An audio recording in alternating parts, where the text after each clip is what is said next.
What's up, y'all? Let's talk about this Netflix stuff real quick. It's just a short article I have here I want to read y'all, and then we can talk about it like usual. Y'all already know how we do it.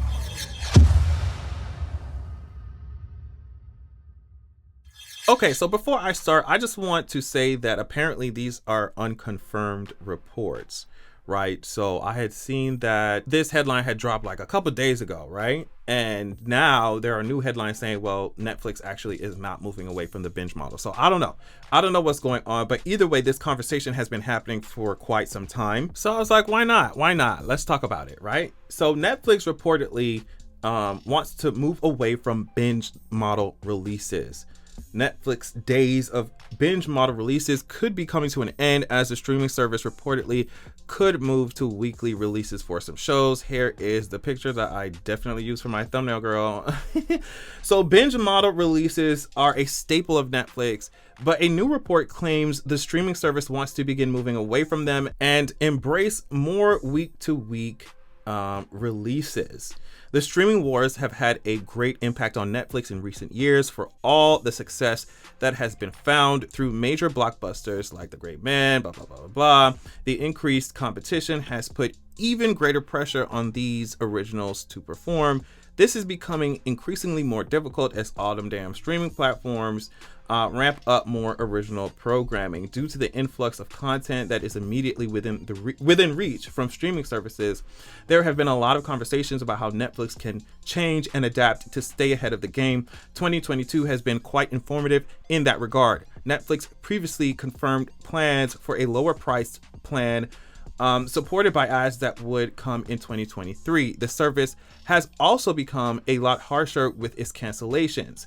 The latter and the growing importance Netflix places on viewership in the first week and month of a show's release have reignited conversations about if the binge release model is still best. It says here, it now appears that Netflix could be on the verge of making a big change. In a new edition of the Puck newsletter, it is suggested that Netflix wants to move away from binge model releases in some form. Netflix currently uses weekly episode drops for some reality competition shows, but there might soon be a time when it becomes used for Netflix's biggest originals as a means of keeping viewers engaged over a longer period of time. Matthew Belloni noted in the newsletter that Netflix CEO Reed Hastings has seemed unwilling to pivot off of the binge model because he hasn't needed or wanted to. Now it appears that he does. Netflix has already begun experimenting with other release models besides the binge model that worked so well for them. Recently, subscribers have seen Ozark Season 4 and Stranger Things Season 4 split into two parts. Netflix plans to do the same with Manifest Season 4. The potential move to weekly episode drops for some shows would finally see Netflix revert to the original television release model that Disney Plus, Prime Video, blah, blah, blah, and other major streaming competition also use. There have long been calls for Netflix to begin releasing episodes weekly. It gives audiences an easier way to experience the show without worrying about seeing spoilers. It also aids word of mouth on great shows to allow the viewership to grow as the season progresses. Meanwhile, Netflix would benefit from having audiences return to the service weekly for new episodes and seeing their shows start brand new conversations and theorizing that the binge model does not allow for. However, since Netflix already confirmed that Stranger Things Season 5 will keep its binge release model, it will be fascinating to see what major show could potentially get the weekly release treatment. That's it. So we can definitely talk about it from here. So I really, really am, I don't know, because one side of me, and maybe because this kind of thing was enacted so many years ago, and it was enacted when I was a little bit younger, so bitch, I had more time and I could sit my ass down and watch a whole bunch of shit. And now I'm just like, I don't know. There's certain shows where I'm like, all right, girl, just give me the whole thing. You know, y'all ain't really doing, like, for example, if She-Hulk was on, I'd be shading She-Hulk every chance I get. And it's no shade, but it's shade. But for example, if She-Hulk was on Netflix or something, I'd be like, just give me the whole season. Like, girl, we ain't finna be like, come on, just give me the whole season. But like other shows, what they're saying about theorizing and the word of mouth, I think is very important. And like, okay, it was really cool to try the binge release model, but with the way that the internet works, the way that word of mouth works, it's, for me, it's so much easier to have the timeline just be talking about one episode for a week. You know, as impatient as I am to see an entire season, you know, sometimes it's just not realistic when it comes to reviewing shows.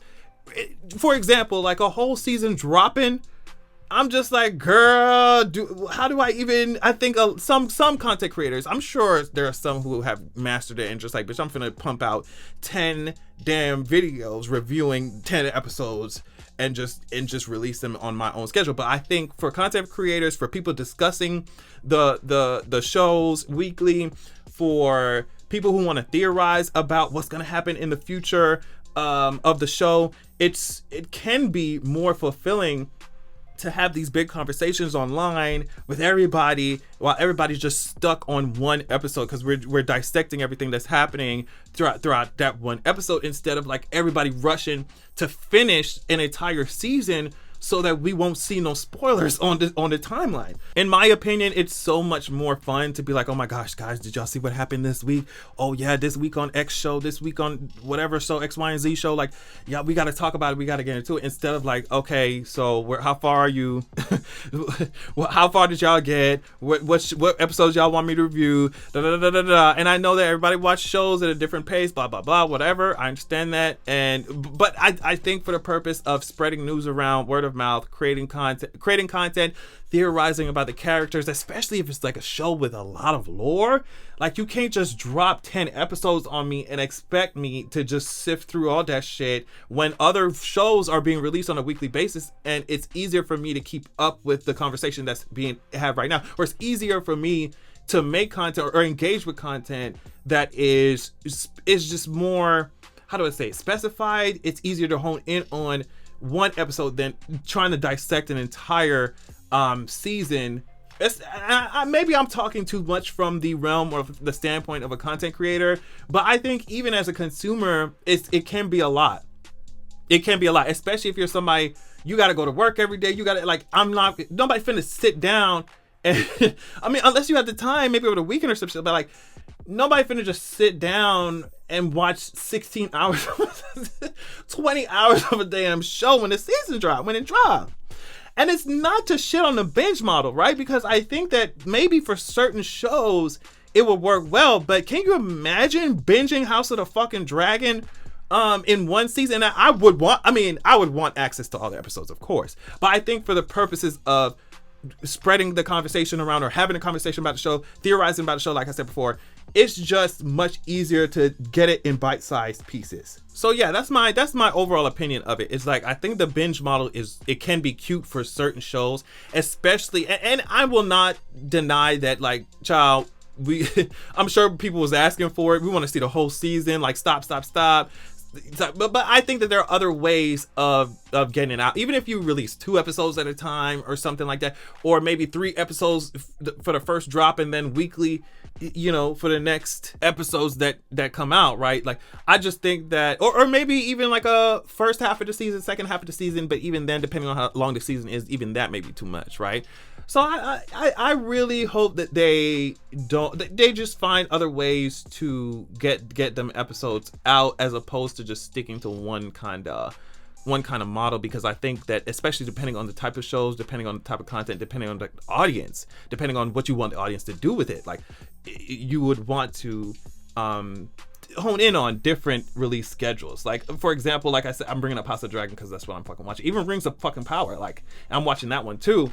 Like, even Rings of Power, like, you want, if I'm a showrunner, if I'm like in charge of these networks or some shit, I want the girls to be talking about the episodes each time, because you might get a whole bunch of people starting the season, and then if you release it as a binge, and then they falling off, and then the conversation's not being had, and, you know, people watching it on different schedules on their own time, so you can't really spread news about the show as easily as you could if it was weekly. So yeah, let me know what y'all think about this. I think it's a very cool conversation to have because of the changing standards of, like, you know, these apps and streaming, and just, I mean, you could even enlarge it to Hollywood in general, in the music industry, and it's like, I really like these conversations. Obviously, I'm such a fucking nerd. Oh my God. Tell me what y'all think. And I will check y'all out later.